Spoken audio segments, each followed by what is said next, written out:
मैं doctor Vaishali Devpura BA final year के students का सेकंड पेपर इंटरनेशनल रिलेशंस की थर्ड यूनिट के टॉपिक रूस की विदेश नीति, जिसके 2 लेक्चर्स प्रीवियस में हो चुके हैं, आज उसी क्रम में आगे बढ़ते हुए बात करने के लिए उपस्थित हूँ।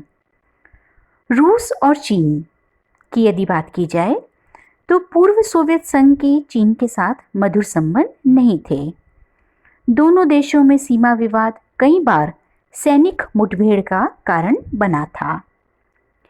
रूस के प्रेसिडेंट बोरिस येल्सिन ने 1992 में चीन की यात्रा की। सोवियत संघ के विघटन के बाद किसी वरिष्ठ रूसी नेता की यह पहली चीनी यात्रा थी। दोनों देशों ने 21 सूत्री संयुक्त घोषणा की, जिसमें कहा गया कि चीन व रूस एक दूसरे को मित्र मानते हैं और वे हथियारों से लेकर परमाणु ऊर्जा तक के क्षेत्रों में व्यापक सहयोग करेंगे। रूसी राष्ट्रपति ने चीन को विश्वास दिलाया कि रूस ताइवान के साथ संबंध कायम नहीं करेगा, क्योंकि सशस्त्र और अखंड चीन रूस के हितों के अनुकूल है। चीनी राष्ट्रपति जियांग जेमिन की 1997 में रूस की यात्रा के दौरान रूस के साथ एक ऐतिहासिक राजनीतिक घोषणा पर हस्ताक्षर किए, जिसमें विश्व को एक ध्रुवीय बनने से रोकने की बात कही गई। इस घोषणा पत्र को बहुध्रुवीय विश्व वाली एक नई अंतर्राष्ट्रीय व्यवस्था की स्थापना में किया गया एक प्रयास माना गया। चीन रूस संबंधों में हुई इस नई मैत्री संधि का आधार रूस द्वारा चीन को दी गई रक्षा सामग्री है। समझौते के अनुसार रूस को सीमा पर 15% सैन्य बल की कटौती करनी होगी। रूस चीन को काफ़ी बड़ा प्रदेश भी हस्तांतरित करेगा, जिसके मिलने के बाद चीन को जापान के समुद्र में सीधे प्रवेश का रास्ता मिल जाएगा। समझौते में कजाकिस्तान, तजाकिस्तान, किर्गिजिया को भी शामिल किया गया, क्योंकि इनके साथ भी चीन की सीमाएं हैं। रूस और चीन के मध्य 10 नवंबर 1997 को एक ऐतिहासिक सीमा समझौते पर हस्ताक्षर हुए, जिससे दोनों देशों के बीच 4300 किलोमीटर लंबी पूर्वी सीमा पर 300 वर्ष से चला आ रहा सीमा विवाद समाप्त हो गया। साथ ही आर्थिक एवं तकनीकी सहयोग के 3 अन्य समझौते पर भी हस्ताक्षर हुए। 16 जुलाई 2001 को रूस और चीन ने क्रेमलिन में शिखर वार्ता की समाप्ति पर मैत्री व सहयोग संधि पर हस्ताक्षर किए। दोनों देशों ने सामरिक संतुलन और स्थिरता के लिए मिलकर प्रयास करने की बात कही।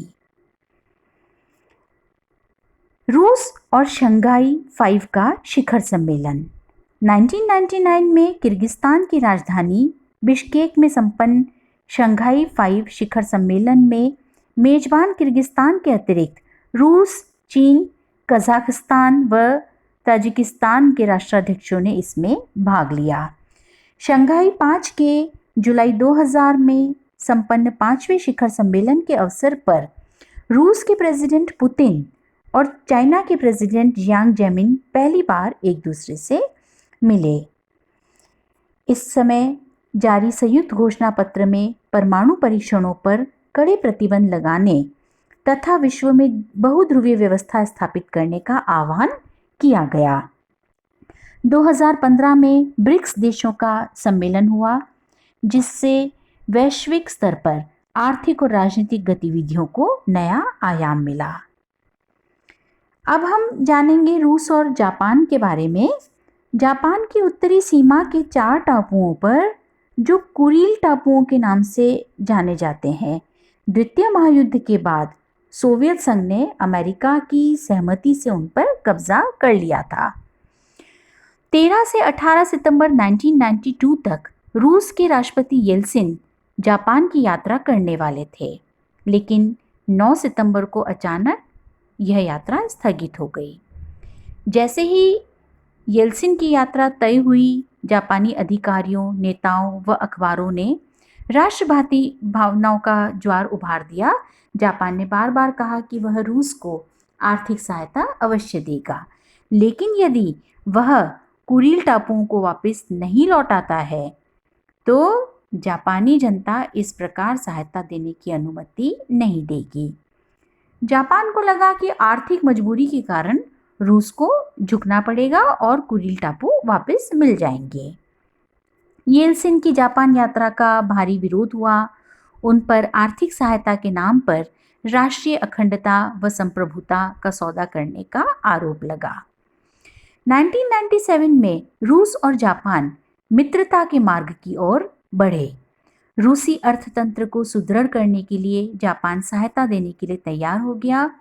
इसके अतिरिक्त दोनों देशों ने अपने राजनीतिक और सैनिक अधिकारियों को एक दूसरे के यहाँ भेजना तय किया। हॉटलाइन समझौता कायम करने का फैसला हुआ। जापान की सबसे ज़्यादा रुचि रूस के तेल और गैस भंडारों में है।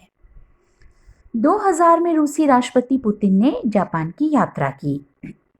जापान ने पुतिन के सामने कुरिल द्वीपों पर अपनी संप्रभुता का इजहार किया तथा पुतिन ने आग्रह किया कि वे इन द्वीपों से हट जाएं। पुतिन ने कहा कि कुरिल द्वीपों के मुद्दे को फिलहाल स्थगित करके मैत्री संधि करनी चाहिए, लेकिन जापान इसके लिए तैयार नहीं हुआ। पुतिन की इस यात्रा में न ही आर्थिक संबंधों का मुद्दा ज़्यादा आगे बढ़ सका, लेकिन दोनों देश परस्पर हित के दो मुद्दों पर सहमत हो सके। जापान संयुक्त राष्ट्र सुरक्षा परिषद का स्थायी सदस्य बनना चाहता। पुतिन ने आश्वासन दिया कि रूस उसकी उम्मीदवारी का समर्थन करेगा। बदले में जापान ने वचन दिया कि विश्व व्यापार संगठन की सदस्यता के लिए वह रूस के पक्ष में अपना मत देगा। 1994 में रूस ने उत्तर अटलांटिक संधि संगठन, जो कि बच्चों नाटो के नाम से जाना जाता है, आप जानते हैं इसके बारे में, नाटो के साथ एक महत्वपूर्ण सहयोग समझौते पर हस्ताक्षर किए। यह योजना शांति के लिए सहभागिता के रूप में जानी जाती है। क्रेमलिन समझौता जो 2002 में हुआ, उसके तुरंत बाद रूस अमेरिका और अमेरिकी गुट के और नज़दीक तब आ गया जब वह शीत युद्ध के अपने संगठन वार्सा संधि, जो अब अस्तित्व में नहीं, के प्रतिद्वंदी गुट नाटो के और नज़दीक आ गया। 2002 को रोम में हुई 19 सदस्यीय उत्तरी अटलांटिक संधि संगठन की बैठक में रूस को एक भागीदार के रूप में शामिल किया गया, पूर्ण सदस्य के रूप में नहीं। शुरुआत में यह कल्पना भी नहीं की जा सकती थी कि कभी उत्तरी अटलांटिक संधि संगठन, नाटो और रूस के बीच किसी किस्म का तालमेल हो सकेगा। आश्चर्यजनक लेकिन सत्य, रूसी राष्ट्रपति पुतिन ने न सिर्फ रूस को नाटो के भीतर एक सम्मानित स्थान दिलाया, बल्कि यूरोपीय संघ के साथ रूस की बढ़ती व्यापारिक और आर्थिक नज़दीकी के बल पर कभी सुदूर भविष्य में नाटो के भीतर शक्ति संतुलन बदलने की क्षीण सी संभावना भी जगा दी।